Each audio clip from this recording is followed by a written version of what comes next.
The unique individuation of the soul can only be expressed when the conditioned self is overcome.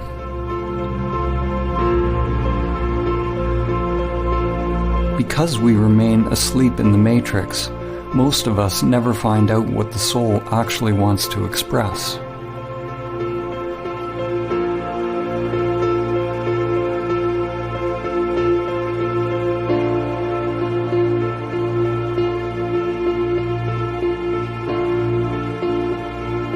The path to Samadhi involves meditation, which is both observing the conditioned self, that which changes, and realizing your true nature, that which does not change.